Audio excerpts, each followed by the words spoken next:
तो आज मैं बात करने वाला हूँ मार्वल की एनिमी सीरीज के बारे में, जो कि पिछले दशकों में काफी ही पॉपुलर हुई थी और कुछ सीरीज काफी ही अच्छी हैं। तो इनमें से कौन सी सीरीज अच्छी है, कौन सी बहुत ही अच्छी है और कौन सी ठीक ही ठाक है, और इन सीरीज में क्या बहुत ही अच्छा है और क्या बहुत ही बुरा, मैं इसके बारे में आपसे बात करने वाला हूँ। तो एक बहुत ही जरूरी बात, आरआर को ऑस्कर मिल चुका है और वो भी बेस्ट सॉन्ग के लिए, यानी कि नाटू नाटू सॉन्ग के लिए, और ये बहुत ही अच्छी बात है। अब ऐसा लगता है कि एक सीढ़ी भारत भी चढ़ चुका है फिल्म बनाने के मामले में, जहाँ पर हमें पिछले कई दशकों में बहुत ही कम लोगों को ऑस्कर मिला है, जिनमें से 2 ही 3 लोग हैं, जैसे कि AR रहमान, सत्यजीत रे, ऐसे ही कुछ म्यूजिशियन और कुछ फिल्म एक्टर्स या फिल्म मेकर। तो अब बढ़ते हैं हम अपने मार्वल की तरफ। तो welcome to AV word explain.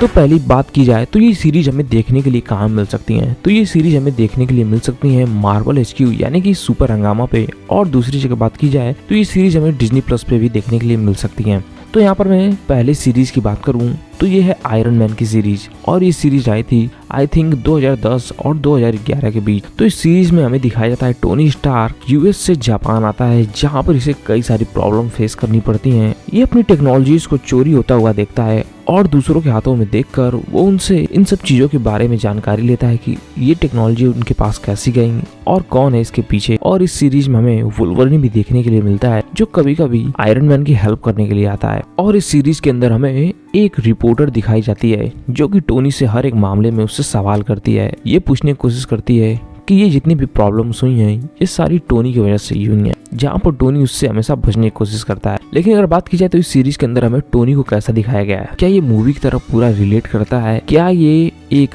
Enemy style में ही हमें दिखाने की कोशिश की गई है, जहाँ पर ये काफी ब्रिलियंट के साथ साथ ये सब कुछ खुद से ही कर सकता है। तो अगर बात की जाए तो सीरीज के अंदर टोनी कैरेक्टर फिल्म से काफी रिलेट करता है, क्योंकि अगर हमने आयरन मैन 1 और 2 देखा हो तो टोनी अपनी ही बातों को हमेशा ध्यान देता है, वो जिस भी दुश्मन के पीछे पड़ता है वो उसे पूरी तरह से खत्म करने की कोशिश करता है, और ये सब चीजें बाद में अगर हम देखें तो कुछ हद तक कम होती रहती हैं। एंड गेम में वो थानोस को मारने के लिए खुद ही मर जाता है। तो अगर बात की जाए तो इस सीरीज के अंदर टोनी कैरेक्टर काफी ही अच्छा है, मूवी कंपैरिजन की जाए तो थोड़ा रिलेट करता है। तो इसी के साथ मैं बढ़ता हूँ अगले सीरीज के ऊपर। तो अगली सीरीज की बात करूँ तो ये है ब्लेड की सीरीज, और इस सीरीज के अंदर काफी ही अच्छे तरीके से ब्लेड का जो कैरेक्टर है वो भी अच्छा लगता है, और जो इसमें एलिमेंट यूज किए गए हैं जैसे कि वेम्पायर्स, मॉन्स्टर, इस सीरीज को देखने का एक अलग ही मजा है, क्योंकि इस सीरीज को देखते हुए काफी ही मजा आता है, क्योंकि इसमें जो एनिमी के मॉन्स्टर बनाए जाते हैं, अगर आप ब्लेड को पढ़े हो या आपने कोई ब्लेड की मूवी देखी हो तो उस मूवी के अंदर आपको ज्यादा मॉन्स्टर तो देखने के लिए नहीं मिलते हैं, लेकिन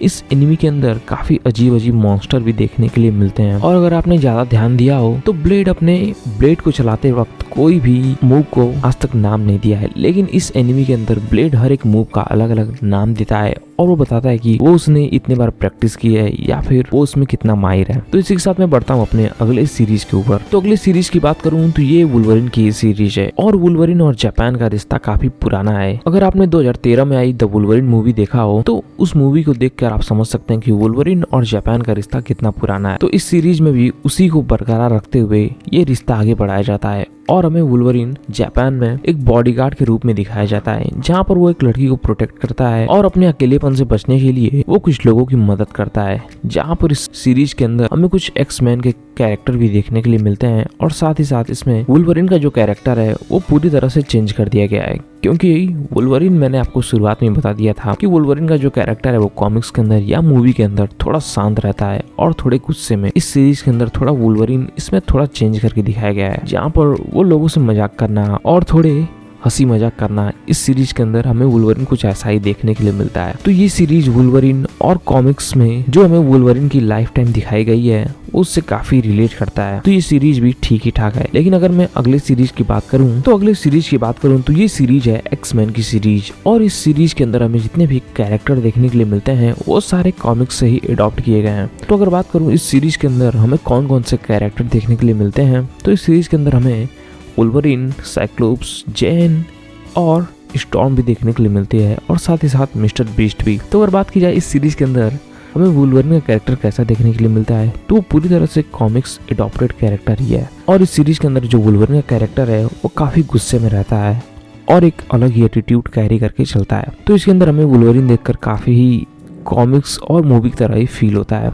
तो अगर बात की जाए इस सीरीज में स्टोरी क्या है, तो स्टोरी से सिंपल सी रखी गई है कि म्यूटेंट पर काफ़ी ही अत्याचार हो रहा है और उन्हें बंदी बनाकर या उन्हें किडनैप कर लिया जा रहा है और उन पे एक्सपेरिमेंट किए जा रहे हैं। तो इन्हीं सब से बचाने के लिए हमें एक्समैन की टीम देखने के लिए मिलती है और वो लोग जापान आते हैं ये सब रोकने के लिए। तो इस सीरीज के बारे में आपको इतना ही बता सकता हूँ।